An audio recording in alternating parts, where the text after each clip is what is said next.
दोस्तों, मैंने एक नया चैनल बनाया है और मैं चाहता हूँ आप लोग इस चैनल को सब्सक्राइब करो, लाइक करो और प्लीज़ नोटिफिकेशन वाली जो बेल है उसको प्रेस कर लो।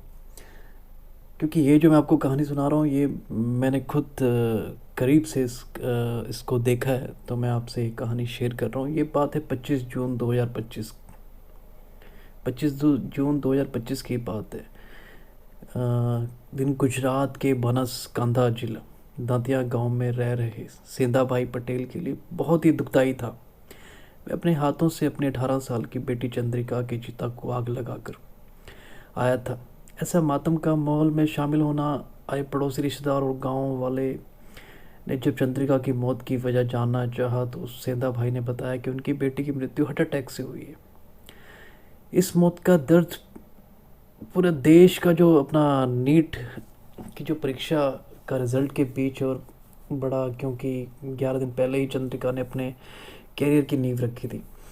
मतलब उसने नीट की परीक्षा को पास किया था और 11 दिन पहले ही उसने इस परीक्षा को पास किया था।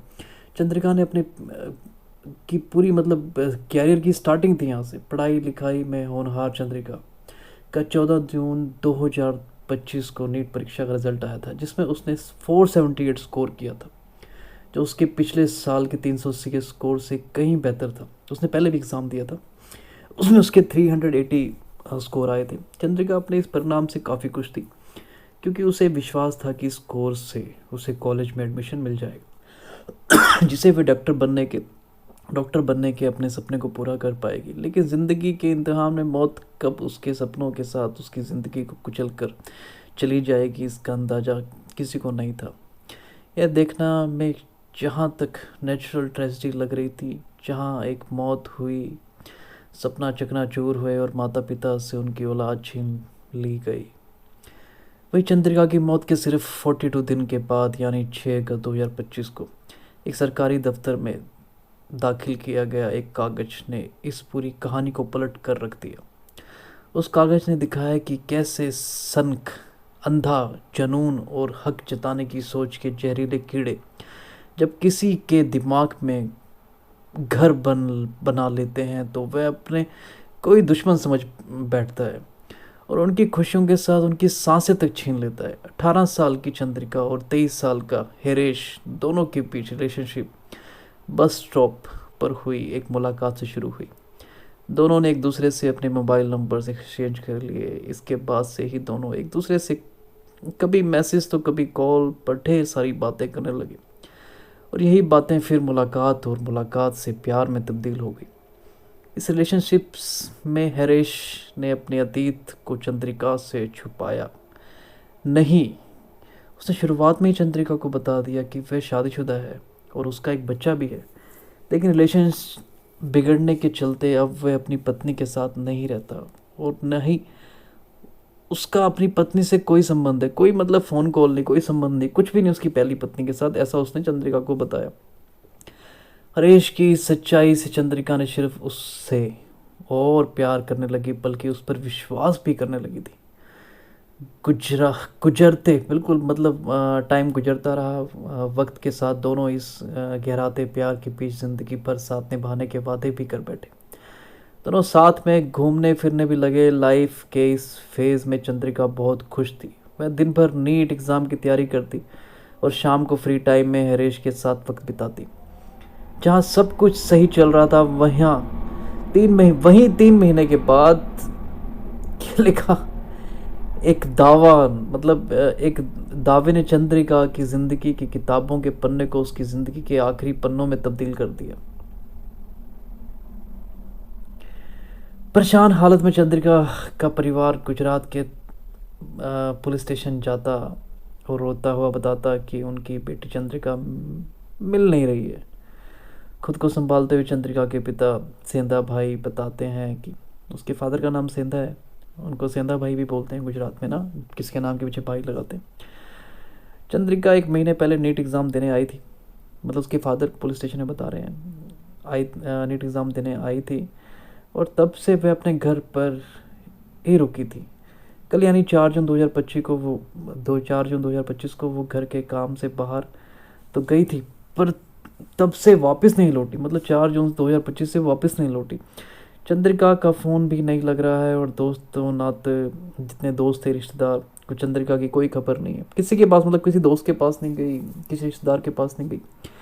किडनैपिंग की आशंका से पुलिस ने तुरंत मिसिंग केस दर्ज किया और चंद्रिका का फ़ोन सर्विलेंस पर लगाकर उसकी खोज करना शुरू कर दिया।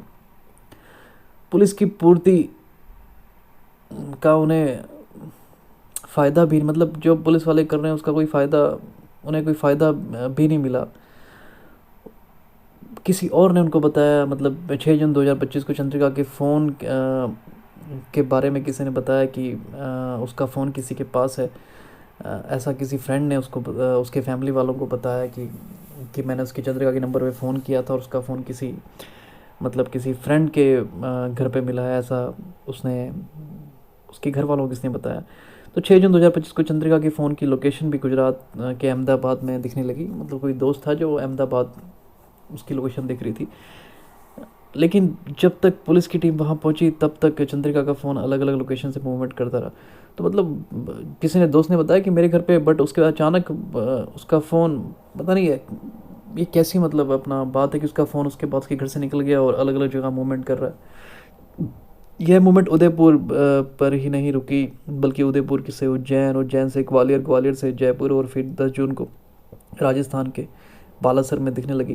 जिसके बाद चंद्रिका की लोकेशन में मूवमेंट बनना बंद हो गया, मतलब उसके बाद उसकी फ़ोन की लोकेशन चेंज नहीं हुई। इसलिए 12 जून की रात 10 बजे ब्लैक स्कॉर्पियो में से पुलिस की 2 टीमें चंद्रिका के भाई हीरा भाई के साथ बालासर रिजोर्ट पहुंच गई, जहां रिजोर्ट के एक रूम में पुलिस को चंद्रिका के साथ हरेश मिल गया।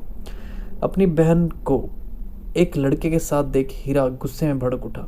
हालांकि कानून दोनों, मतलब कानून के तौर पे दोनों बालिग थे, बट भाई को तो गुस्सा आता ही है ना यार, किसी भाई की कोई बहन अपना किसी और आदमी के साथ किसी अपना रिजॉर्ट में हो और इतने दिन से गायब हो, तो ऑब्वियसली है कि भाई को गुस्सा आएगा। कोई भी हो, कोई भी भाई हो तो उसको गुस्सा आएगा। बट कानून के हिसाब से दोनों बालिग थे। लेकिन साथ ही पुलिस ने दोनों के फ़ोन को सीज करते हुए चंद्रिका और हरेश को अलग अलग कार में बिठा दिए, जहाँ से चंद्रिका को उसके घर भेज दिया गया। मतलब अलग अलग कार में पुलिस वालों ने बिठा दिया, लेडीज़ पुलिस के साथ चंद्रिका को, और उसको अलग पुलिस कार में बिठाया और उसके बाद चंद्रिका को उसके घर भेज दिया। सिंधा भाई के प्रभाव में पुलिस ने ज़बरदस्ती चंद्रिका को उसके घर वापस भेजा। गाड़ी में चंद्रिका बार बार कह रही थी, मुझे अपने परिवार के साथ नहीं जाना, मुझे हरेश के साथ ही रहना है। पर बालिग होते हुए भी उसकी एक सुनी नहीं गई। पुलिस ने उसे उसी घर में छोड़ दिया जहाँ से वह अपनी मर्ज़ी से निकली थी। मतलब उसके माँ बाप के घर पे छोड़ दिया, चंद्रिका को चंद्रिका के माँ बाप के घर पे छोड़ दिया और पुलिस वहाँ से चली गई। जो चंद्रिका के फादर थे सिंधा भाई पटेल के प्रेशर में पुलिस ने हरेश के खिलाफ पुराना रिकॉर्ड्स को खोदना शुरू किया, और जब उन्होंने कुछ बड़ा हाथ नहीं लगा तो उन्होंने एक पुराना कोई केस था उसके अंदर चार्ज को उठाकर उसे जेल भेज दिया। मतलब ऐसी कोई पुराना फर्जी केस बना के कुछ भी बना के पुलिस ने उसको अपना उसके बॉयफ्रेंड को जेल भेज दिया।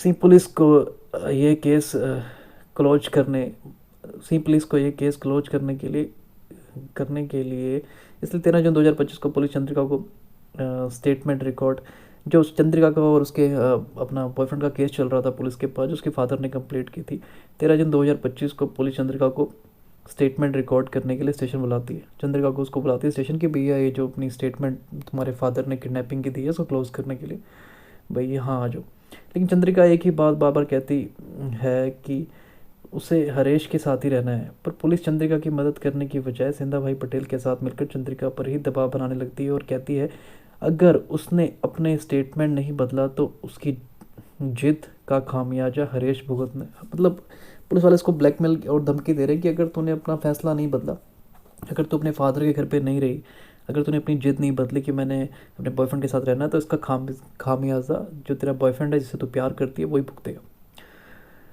क्योंकि वो उस पर उसे हमेशा के लिए जेल में से, मतलब उसको धमकी दी कि उसको हमेशा जेल में सड़ना पड़ेगा। आखिरकार वह यह पैंतरा काम कर जाता है और दिन भर मिली धमकियों से टूट कर चंद्रिका हरेश के फिक्र और उसके बचाने के लिए मन मारकर यह स्टेटमेंट देती है कि वह अपनी फैमिली के साथ रहना चाहती है।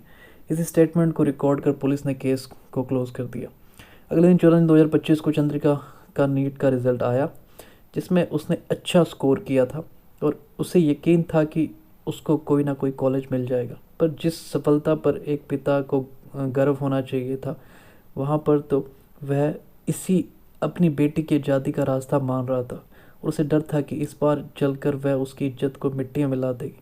7 दिन बाद यानी 21 जून को जेल से बेल पर बाहर आते ही हिरेश ने पुलिस से अपना फ़ोन लिया, लेकिन फ़ोन ऑन करते ही वह शॉक्ड रह गया क्योंकि उसके फ़ोन पूरी तरह से रीसेट हो चुका था। पहले तो पुलिस ने बिना कोर्ट ऑर्डर, बिना वारंट उसका फ़ोन फोर्सफुली एविडेंस के नाम पर लिया और अगर इसे एविडेंस माना भी जाता तो उसे टेम्पर करना कानून के खिलाफ है। संविधान का आर्टिकल 21 राइट टू प्राइवेसी देता है, जिसमें फ़ोन को एक प्राइवेट स्पेस माना जाता है और उसे मौजूद डाटा और उसको हटाने या फ़ोन को रिसेट करना गलत है। और इन गलतियों के बाद ही मतलब पुलिस के पास कोई ऑर्डर नहीं है कि आपका फ़ोन लेके उसको डिलीट करे चीज़ों को, बट पुलिस ने फिर भी किया उसके फादर के प्रेशर में आके। लेकिन यहाँ पुलिस तो कानून से नहीं, सिंधा भाई पटेल के बनाए नियमों से चल रही थी। जेल से बाहर आते ही हिरेश को चंद्रिका की फिक्र सताने लगी और हिरेश ने तुरंत इंस्टा लॉगिन किया ताकि चंद्रिका को वो कांटेक्ट कर सके। ऐसे में उसने देखा कि 17 जून 2025 चंद्रिका ने उसे कई मैसेज लिखे थे। चंद्रिका ने लिखा था कि उसके घर वाले उसकी मर्जी के खिलाफ जाकर उसकी शादी करवाने के लिए उसे फोर्स कर रहे हैं, पर वह सिर्फ उससे ही शादी करना चाहती है और वो चाहती है कि हिरेश उसको यहाँ से ले जाए। उसने यह भी लिखा कि अगर वह परिवार के अकॉर्डिंग शादी नहीं करेगी तो उसका घर वाले उसे मार डालेंगे। यही वो पल था जहाँ से चंद्रिका की ज़िंदगी के आखिरी पन्ने लिखने शुरू हो गए थे। केस की फाइल को जितनी शांति से बंद किया गया, उसी जगह से एक ऐसा तूफान उठने वाला था जो कोई ज़िंदगी तबाह करने जा रहा था। 21 जून 2025 को हिरेश ने जेल से बेल पर बाहर आते ही उसने लॉयर की मदद से हाई कोर्ट में एक अपना पिटिशन डाली। कोर्ट ने पिटिशन अप्रूव करते हुए 27 जून की हेयरिंग फिक्स की, जिसमें पटेल परिवार को चंद्रिका के साथ कोर्ट में पेश होना था। लेकिन चंद्रिका से मिलने के अरमान लिए हरेश की दुनिया एक पल में तबाह बिखर गई जब पटेल परिवार के वकील ने कोर्ट में यह बताया कि चंद्रिका इस दुनिया में नहीं रही। हिरेश को अभी भी विश्वास नहीं हो रहा था कि चंद्रिका इस दुनिया में नहीं रही। सच्चाई जानने के लिए वह चंद्रिका के घर के आसपास उसके बारे में पता लगाने लगा गया, जहाँ सबने उसे यही बताया कि 25 जून को उसकी मौत हार्ट अटैक से हुई। लेकिन कहीं ना कहीं उसके दिल में यह मानने को तैयार नहीं था। इसलिए उसने पुलिस स्टेशन जाकर पटेल परिवार के खिलाफ एक कंप्लेंट दर्ज करवाई और यह आरोप लगाया कि चंद्रिका का उन्होंने मर्डर कर दिया गया। 1 महीने बाद 31 जुलाई को एसपी जो थे वहाँ के मकमाना ने इन्वेस्टिगेशन के ऑर्डर दिए और अगले दिन एसपी सुमन ने इस केस की कमान अपने हाथों में ले ली। पुलिस ने चंद्रिका के परिवार को बुलाकर पूछताछ शुरू की, जिसमें चंद्रिका के चाचा शिवराम और उनकी जो वाइफ थी इसे पूछताछ की गई। तो पूछताछ के दौरान परिवार के बयान में पुलिस को कुछ गड़बड़ नजर आई। तब पुलिस ने हरीश को का दिया गया ऐसा सबूत उनके सामने आया, जिसमें देखा कि शिवराम और नारायण का सब्र टूट गया। उन्होंने चंद्रिका की ज़िंदगी में परिवार की सनक और कानून के मिलीभगत से छुपे इस दर्दनाक राज को क्यों बयान करना शुरू किया, मुझे पता नहीं। मतलब एक फादर ने अपनी बेटी की हत्या कर दी इसलिए क्योंकि उनको डर था कि वो अपने घर से निकल जाएगी और उसके बाद दोबारा उस लड़के के साथ भाग जाएगी, इसलिए उसके फैमिली ने भी उसका कत्ल कर दिया। मैं आगे की आपको कहानी सुनाता हूँ। दरअसल 4 मई 2025 को नीट एग्ज़ाम देने के लिए घर आई चंद्रिका। एग्ज़ाम देकर वापस अपने हॉस्टल जाने की तैयारी में लग गई थी। हालांकि उसके घर वालों ने चंद्रिका के लिए अलग ही प्लान बना रखा था। एक दिन बाद यानी 5 मई को पटेल परिवार चंद्रिका को उसके कज़न की शादी में लेकर गया, लेकिन उनको असली पर्पस इस शादी को अटेंड करने का नहीं बल्कि चंद्रिका को उसके कज़न की वाइफ के भाई को दिखाना था, ताकि वह उससे चंद्रिका की शादी की बात चला सके। चंद्रिका को जब इसकी भनक लगी तो उसका मन बैठ गया। पूर्व सरपंच रहे सेंधा भाई पटेल और ओल्ड आइडियोलॉजी से अपना उनकी मतलब पुरानी सोच थी, और ये पुरानी सोच नहीं थी, ऐसा ही मतलब मैं क्या बोलूँ आप लोगों को यार। लेकिन देखो एक बच्ची को एक फादर पढ़ाता है लिखाता है, तो उसके पीछे यार उसकी पूरी फैमिली का मतलब एक आपकी भी लोगों की बच्ची होगी यार, अपनी बच्ची को लोग किस तरीके से उसको पालते हैं, बड़ा करते हैं। लोग सोचते हैं उसको मैं आर्मी में भेजूँगा, उसको मैं पुलिस में भेजूँगा, उसको मैं जज बनाऊँगा, उसको मैं अच्छी बेटी बनाऊँगा, उसके लिए सब कुछ करते हैं। और बाद में कोई कॉलेज में या स्कूल में उसको 18-20 साल की उम्र में कोई लड़का उसको अपनी बातों में फंसा लेता है। वो पता नहीं कैसा लड़का हो, क्योंकि उस टाइम जो लड़कियां होती हैं उनकी बड़ी अम, छोटी होती है, उनको इतना समझ नहीं होती कि मेरे लिए अच्छा क्या है, मेरे लिए बुरा क्या है। मैं नहीं बोलता कि सारे लड़के अच्छे नहीं होते, बट यार लड़कियों को अपने पेरेंट्स की बात को सुनना चाहिए, क्योंकि हर माँ बाप अपने बच्चों के लिए सही फैसला लेते हैं। कोई भी माँ बाप नहीं चाहते कि उसका बेटा गलत रास्ते पे चले, और कोई माँ बाप अपने बच्चे के लिए बुरा नहीं चाहते। हर माँ बाप की टेंशन होती है कि मेरी बच्ची, मेरा बेटा अच्छी जगह पे शादी करें, अच्छे काम करें। तो इस वजह से यार घर वालों की हमें बात माननी चाहिए, क्योंकि कल को आप भी माँ बाप बनोगे। तो अपने माँ बाप के साथ किसी को अपना ऐसे ही अपने माँ बाप की इंसल्ट नहीं करानी चाहिए यार। वो पता नहीं लड़का कैसा था कैसा नहीं था, वो तो चंद्रिका को पता होगा। बट फिर भी अगर वो चाहती अपने मम्मी डैडी से उसको मिलवाती, और अगर माँ बाप को वो पसंद होता, उससे उसका इंटरव्यू लेते, उससे बात करते, और उनको लगता कि ये मेरी बेटी के लायक है, और मेरी बेटी और ये दोनों मिलकर एक अच्छा फ्यूचर बना सकते हैं, एक अच्छी ज़िंदगी जी सकते हैं, तो शायद उसके फादर भी उसकी शादी उससे करा देते। बट अगर उनको दिख रहा है कि मेरी बेटी कल को परेशान रहेगी, धक्के खाएगी, तो इस वजह से कोई भी बाप नहीं चाहता यार, क्योंकि उसके फादर ने पूरी ज़िंदगी देखी होती है, उनको पता होता है पूरी दुनिया किस तरह की दुनिया है। और वो लड़की छोटी उम्र की, उसको नहीं पता कि समाज कैसा है। चलो आगे कंटिन्यू करते हैं। उसके जो फादर थे चंद्रिका के, वो पूर्व सरपंच रहे, सेंधा भाई पटेल थे अपना, मतलब पहले वो सरपंच भी थे। भले ही चंद्रिका को पढ़ाया लिखाया के लिए बाहर भेज दिया था, पर वे चाहते थे कि उनकी बेटी उनके मन मुताबिक लड़के से ही शादी करे। शादी की बात चलने के बाद से चंद्रिका के बदले हाव भाव और रिएक्शन से उनके परिवार में किसी लड़के से अफेयर चलने का शक होने लगा। अपनी बेटी से ज़्यादा समाज की फिक्र करने वाले सेंधा भाई को समाज के तानों से डर लगने लगा। इस वजह से चंद्रिका पर बंदिशें लगाने लगे वो। आखिरकार चंद्रिका ने परिवार के इन बेमतलब की बंदियों से परेशान होकर अपनी मर्जी और अपने अपने पसंद के लड़के से शादी करने की बात घर वालों के सामने रख दी। मतलब बाद में जब सारा कुछ पकड़ा गया, लड़के के साथ पकड़ी गई, उसके बाद बताया। चंद्रिका के चाचा श्री राम ने तो ताने मारे। इन सब तानों का असर सेंधा भाई पर इस कदर हुआ कि उन्होंने चंद्रिका की पढ़ाई पूरी तरह से रोक लगा दी, और उस पर शादी करने का दबाव डालने लगे। 15-20 दिन बाद हरेश और चंद्रिका ने फाइनली साथ में भागने का प्लान बनाया। 4 जून 2025 की चंद्रिका सबकी नज़रों से बचते हुए चुपके से, ये सब मैंने आपको पहले बताया कि मतलब कि ऐसा नहीं करना चाहिए अपने माँ बाप के साथ यार। माँ बाप ने आपको इतना पढ़ाया लिखाया, और आप अपने माँ बाप को धोखा दे के किसी के साथ भाग जाओ, ये अच्छी बात नहीं।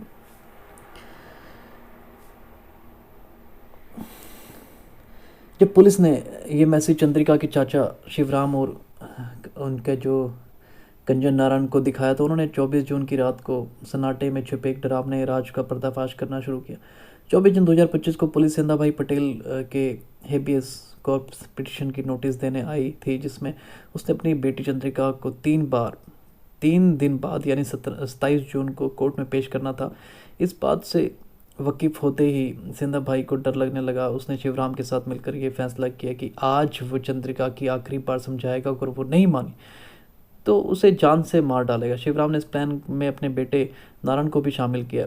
इस रात तीनों ने मिलकर चंद्रिका को हर तरीके से समझाने की कोशिश की, लेकिन जब उसने उनके आगे झुकने से मना कर दिया, तो इस पर प्लान उन लोगों ने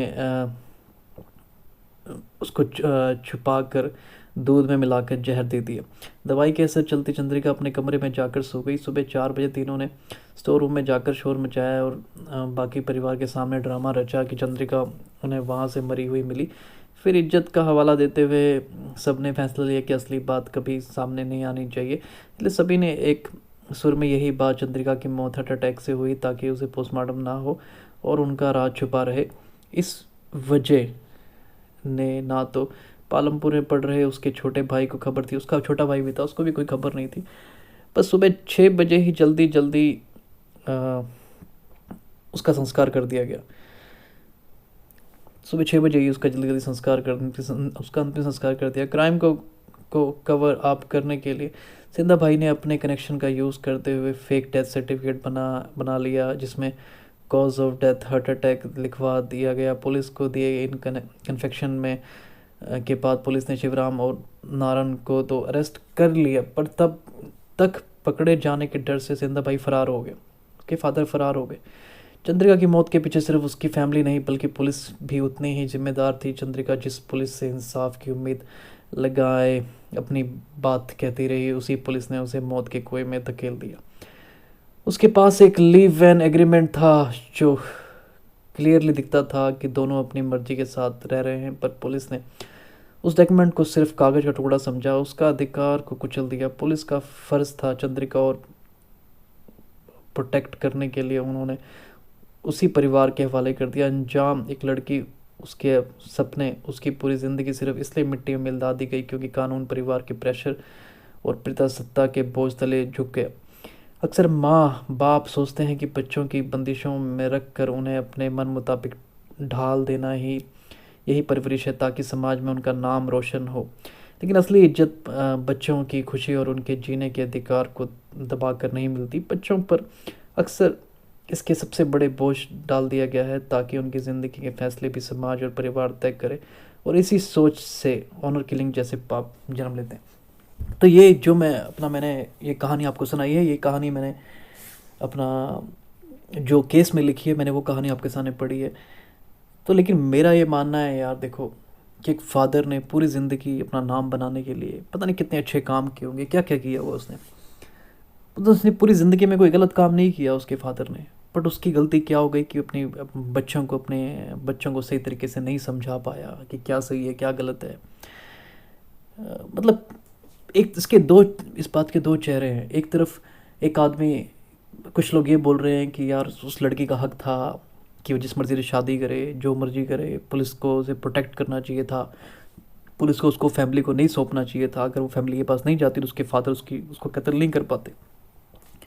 और कुछ लोगों का ये कहना है यार कि अगर वो लड़की अपने माँ बाप की बात को मान लेती कि बेटा वो लड़का आपके लिए सही नहीं है, हमने आपको इतनी अच्छी फैसिलिटी दी, आपको इतनी अच्छे तरीके से अच्छे स्कूल में, अच्छे कॉलेज में पढ़ाया, इतना कुछ किया, और हमारी भी समाज में कोई अपना वैल्यू है, कोई इज्जत है, और हम आपके दुश्मन नहीं, हम आपके अपने हैं। हम चाहते हैं कि आपकी ज़िंदगी अच्छी हो, आप ऐसे लड़के से शादी करो जो आपकी सारी ज़िंदगी केयर करे, आपको संभाले, आपको इस समाज से बचाए और हर बुरे वक्त में आपके साथ खड़ा हो। क्योंकि माँ बाप को ज़्यादा नॉलेज होती है, उनको पता होता है कि वो देख लेते हैं सामने से इंसान को कि ये इंसान मेरी बेटी के लायक है या नहीं। तो इसलिए हमें अपने माँ बाप की बात माननी चाहिए। अगर जो इस कहानी में जो लड़की थी, अगर अपने पेरेंट्स की बात मान लेती या शादी से पहले ऐसा कुछ ना करती, किसी लड़के की बातों में ना आती, तो शायद वो लड़का भी जेल जाने से बच जाता और वो लड़की की जान भी बच जाती, और वो पूरा परिवार, जो उसके फादर एक्स सरपंच थे, वो भी शायद आज जेल से बाहर होते, और कितना खुशहाल परिवार होता। उस लड़की की यहाँ शादी हो जाती, सब कुछ सेट हो जाता। बट एक लड़की की वजह से, एक लड़की की सोच की वजह से, और सबसे मेन गलती तो उस लड़के की है कि यार आप डायरेक्ट उसके फादर के पास जाओ, उसको बोलो कि अंकल मैंने आपकी बेटी से शादी करनी है, ये मेरी क्वालिटी है, मैं ऐसा करता हूँ, मैं ये हूँ, मैं वो हूँ, मैं आपकी बेटी को खुश रखूँगा। अगर उसके फादर देखते कि इसमें वो क्वालिटी है कि मेरी बेटी को खुश रख सकता है, तो उसकी शादी उससे ज़रूर कराते। बट वो उनकी बेटी को बहका रहा है, फुसला रहा है, उसको घर से भगा रहा है। यार कि किसी की कोई बेटी अगर एक रात घर से बाहर रह जाए, मैं तो कहता हूँ बेटा भी, कहीं बच्चे भी, कहीं लड़के भी घर से बाहर रह जाते हैं रात को, तो उनके माँ बाप को उनकी टेंशन हो जाती है, क्योंकि आज का माहौल ऐसा है।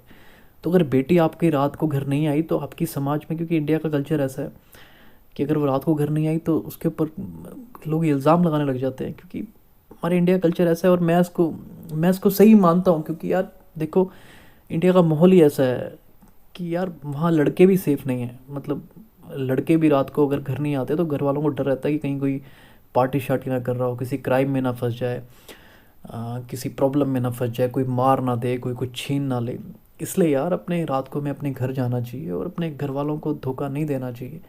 कुछ भी करो अपने माँ बाप से कुछ छुपाओ मत। अगर आप अच्छा कर रहे हो, आप बुरा कर रहे हो, बट आपको अपने माँ बाप को अपनी सारी बातें बतानी चाहिए, उनसे झूठ नहीं बोलना चाहिए, क्योंकि आपके जो माँ बाप हैं वो आपके दुश्मन नहीं हैं, उन्होंने आपको पैदा किया है, उन्होंने आपको प्यार किया, उन्होंने आपको बड़ा किया।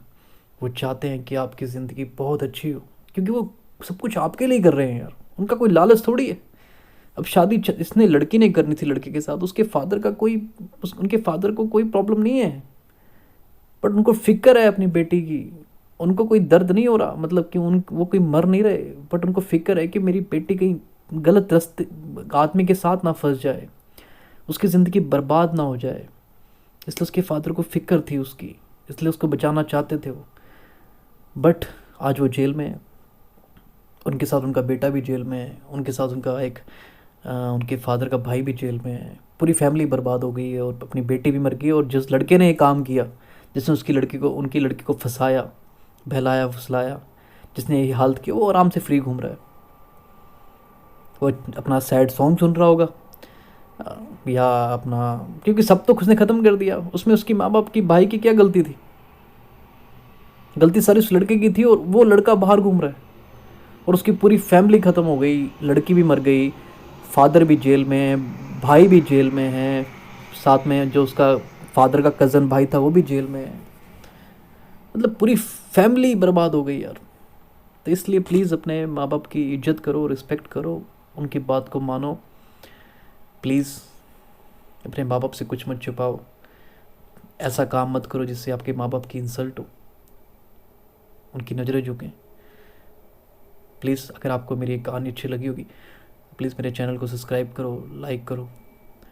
मैंने नया चैनल खोला है, मैं चाहता हूँ आप लोग मुझे सब्सक्राइब करें, लाइक करें यार। ओके, जय हिंद, वंदे मातरम।